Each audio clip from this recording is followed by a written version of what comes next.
नमस्कार दोस्तों, स्वागत है आपका एक बार फिर से हमारे चैनल पर। दोस्तों, आज हम 2 मई के टॉप 5 करंट अफेयर्स को क्विज के माध्यम से इंटरैक्टिव वे में सॉल्व करेंगे और उसको एक्सप्लेन भी करेंगे। आप इस वीडियो को एंड तक जरूर देखिएगा और खुद भी साथ में सॉल्व करने का प्रयास कीजिएगा। और दोस्तों, इस वीडियो का जो पीडीएफ में वो डिस्क्रिप्शन बॉक्स में एक डेडिकेटेड टेलीग्राम चैनल का लिंक है, उसी में डाल दिया हूँ।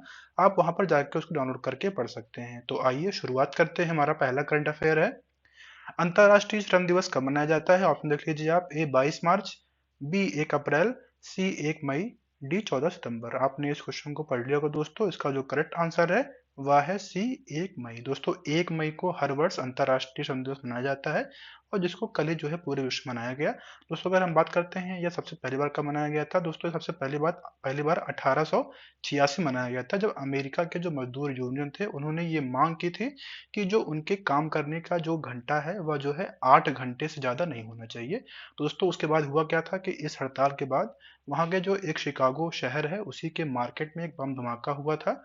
उसके बाद दोस्तों क्या हुआ था, यह बम धमाका किसने किया था इसकी पुष्टि नहीं हुई थी, लेकिन इसी निष्कर्ष पर हुआ क्या कि वहां की जो पुलिस थी वहां पर 7 श्रमिकों पर गोली चला दी थी, जिसमें वह मारे गए थे। तो एक तरीके से देखा जाए तो उनको एक तरीके से श्रद्धांजलि देने के लिए भी जो है हर वर्ष 1 मई को जो है यह अंतर्राष्ट्रीय श्रमिक दिवस मनाया जाता है। ठीक है दोस्तों, हमारा अगला करंट अफेयर है, भारत किस देश के साथ मिलकर net zero innovation virtual centre बनाने की घोषणा की है? ऑप्शन देख लीजिए आप। A USA, B Japan, C Brazil, D UK. आपने इस क्वेश्चन को पढ़ लिया होगा दोस्तों। इसका जो करेक्ट आंसर है वह है डी यूके। दोस्तों, यूके के साथ भारत ने मिलकर net zero innovation virtual centre बनाने की घोषणा की है। अगर हम बात करते हैं दोस्तों, नेट जीरो होता क्या है? नेट जीरो जो ये नेट जीरो ये एक्चुअली में है क्या दोस्तों? नेट जीरो एमिशन कहते हैं, कार्बन एमिशन। इसका मतलब दोस्तों होता है कि जितना आप कार्बन को एमिट कर रहे हैं, मतलब जितना आप कार्बन उत्सर्जन कर रहे हैं, उतना ही अगर आप उसको अवशोषित कर ले रहे हैं, उसको अगर उसको आप एब्जॉर्ब कर ले रहे हैं अलग अलग माध्यम से, जैसे आप मतलब पेड़ लगा के, या फिर जो है आप जो है ग्रीन टेक्नोलॉजी का इस्तेमाल कर रहे हैं, या फिर ग्रीन फ्यूल का इस्तेमाल कर रहे हैं, मतलब जैसे आपका सौर ऊर्जा या पवन ऊर्जा, अगर इनका इस्तेमाल कर रहे हैं तो एक तरीके से देखा जाए तो जितना आप कार्बन को एमिट कर रहे हैं उतना ही आप कार्बन को अवशोषित कर ले रहे हैं, तो एक तरीके से वो जीरो हो जाता है। ठीक है, तो उसी कहते हैं नेट जीरो एमिशन। तो हर कंट्री ने जो है नेट जीरो टारगेट सेट किया हुआ है। तो भारत ने 2070 तक मतलब उसको अचीव करने के लिए किया है, और यूके ने 2050 तक किया है। तो और भी अलग अलग कंट्री ने अपना अपना जो है एक टारगेट सेट किया है कि कितना उसको अचीव करना है। तो उसी दिशा में दोस्तों यह इनोवेशन जो वर्चुअल सेंटर है, नेट जीरो इनोवेशन सेंटर, इसको जो है भारत और यूके ने मिलकर बनाया, और दोनों मिलकर जो है इस पे नेट जीरो को अचीव करने के लिए जो भी इसमें काम करना होगा उस पर करेंगे। ठीक है दोस्तों, हमारा अगला करंट अफेयर है, G7 के संबंध में कौन से कथन सत्य हैं? ऑप्शन कथन देख लीजिए आप। ए, इसका मुख्यालय लंदन में है, बी, इसका भारत जो है सदस्य है। ऑप्शन देख लीजिए आप। ए केवल एक, बी केवल दो, सी दोनों, डी इनमें से कोई नहीं। आपने इस क्वेश्चन को पढ़ लिया होगा दोस्तों। इसका जो करेक्ट आंसर है वह है डी, इनमें से कोई नहीं। दोस्तों, ये दोनों कथन गलत है, मतलब भारत भारत इसका जो है मेंबर नहीं है। और दोस्तों, इसका जो मुख्यालय है वो कोई परमानेंट हेडक्वार्टर इसका नहीं है। ठीक है दोस्तों, अगर हम बात करते हैं G7 दोस्तों, G7 की जो स्थापना हुई थी वो 1975 में हुई थी। और दोस्तों, यह एक सरकारी संगठन है।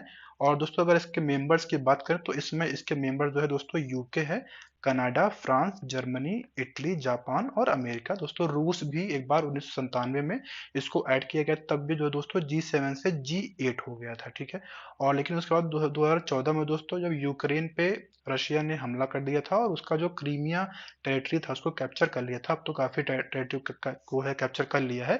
तो लेकिन उसको मतलब जब ऐसा उन्होंने किया था तो उसके बाद उनको हटा दिया गया था, फिर से ये G7 हो गया था। दोस्तों, अगर आपको G7 कंट्रीज को याद करना है तो उसके लिए एक ट्रिक है। वो क्या है दोस्तों, यहाँ पर देखिए स्क्रीन पर आप, जूस विथ, विथ मतलब आपको नहीं याद करना है, विथ जीएफ मतलब गर्लफ्रेंड, ऐसे ही आप याद कर लिए।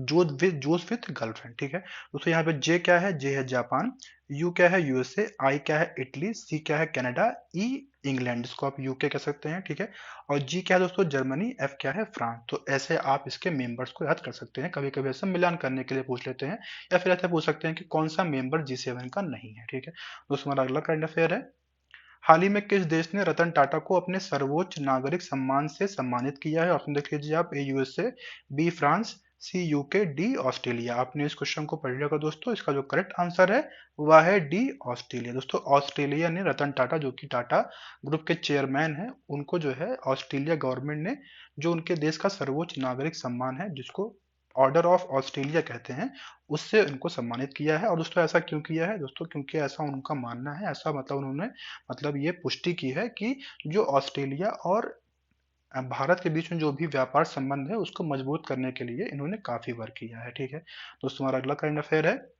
निम्न में से किसमें ओजोन की सर्वाधिक सांद्रता मिलती है? दोस्तों हमारा ये पीसीएस का 2018 का क्वेश्चन है।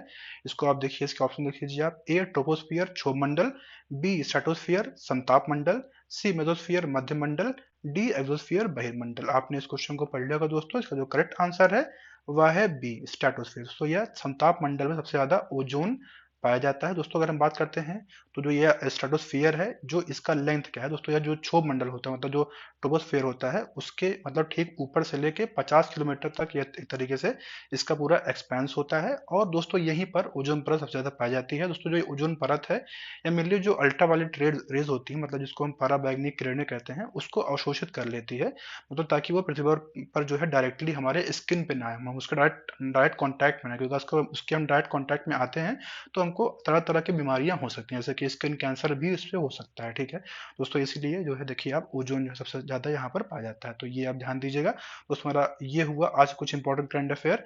इस वीडियो को देखने के लिए धन्यवाद। आपका दिन शुभ हो।